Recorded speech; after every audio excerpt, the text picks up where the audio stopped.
Good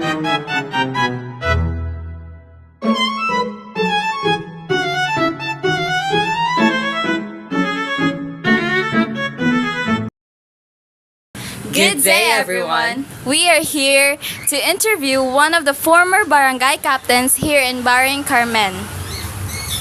She works 15 years as a concejal and 15 years as a barangay captain, and now she is 80 years old, and she is Nireta Morales.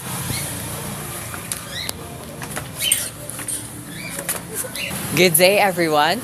I'm here with the former barangay captain of Barangay Baring, and she is Nireta Morales.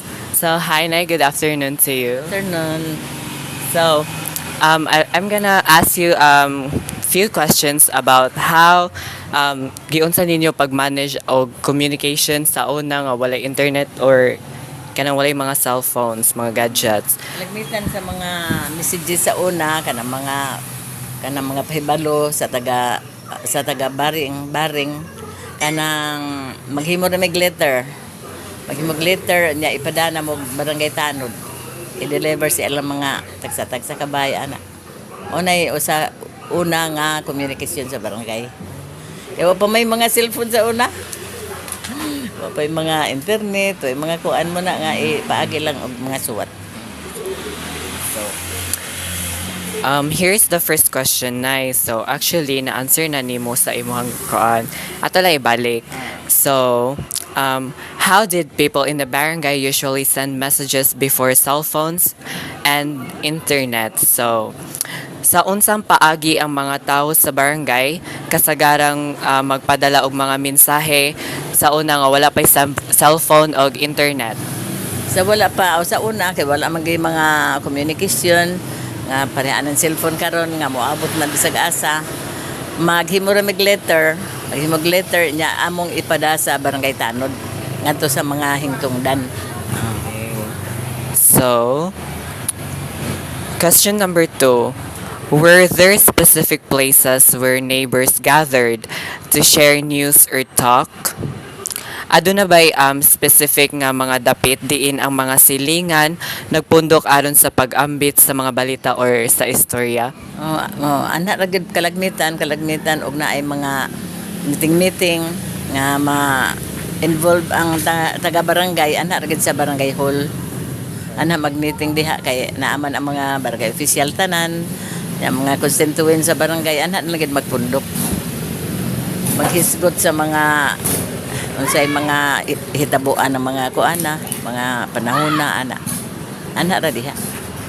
So, sa barangay hall region mo mag-meeting? Okay. So, how were important announcements made to the whole community back then? Giunsa ginahimo ang importante nga mga pahibalo sa bugos nga komunidad kaniadto? Ini ko mag-meeting no naagay mga importante nga mga pareanang naay mga tabanganan nagbagyo ana nya tabanganan ang usa ka dapit sa whole barangay mag-meeting usa ang mga barangay official nya ini kahuman adto ipahibalo dayon sa mga barangay tanod. Ay ang barangay tanod mo man kintay masugo gid sa barangay mao'y maghatod sa mga kanang information. So, question number 4. How did you use any traditional tools or methods for communication? Nakagamit ka ba sa bisan unsang traditional nga mga pamaagi sa komunikasyon like kanang nagamit ba mo og messengers or kanang letters or kanang sa personal gyud ninyo isulti nay? Letters, kalagmitan letters gyud pero og importante gani among padadagsuat ang mga taga-barangay nga mag-meeting anha sa barangay hall. Munay makuan na dayon ang mga kuan ba information, makahibaw daw din ang taga-barangay. Pero if kanang importante jud kaayo siya nay unsa i-letters ninyo or kanang i-adto gid sa kanang mouth to mouth kanang i-personal gid ninyo ba? I-personal gid pa anaon gid sila sa barangay. Og dili sorry na lang sa mga tanod padadog letter nga mao na kana ganing dinalian ana nya kinahanglan mag-meeting gid dayon nga sa barangay labi na ay mga kalamidad like anang bagyo kanang naay mga ayuda ngan lam nag-ayuda karon sa amo ko andra man na kana papundo ko namo ang mga constituents diha sa barangay anha manghatag ayuda So, naay mga calamity. so how did you inform others about emergency or urgent matters? Ginaunsa nimo pagpahibalo ang uban bahin sa mga kanang mga emergencies? Pinaagi ra gid sa mga barangay tanod. Sila among padadog suwat. Apod-apod sa ang mga taga-barangay. Ang mga barangay tanod ra gid masugo. So last question. Who in the community was usually responsible for spreading information? So kinsa sa inyong barangay ang kasagarang responsibilidad sa pagkaylap sa impormasyon?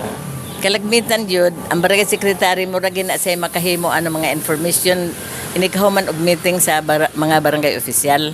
Nya magbuhat day na siya letter, nya iapod-apod dayon iapod-apod sa taga-barangay pinaagi sa mga tanod. Ang barangay secretary mo gina say responsable sa mga information. Kaya siya may secretary, siya may mubuhat anong mga suwat.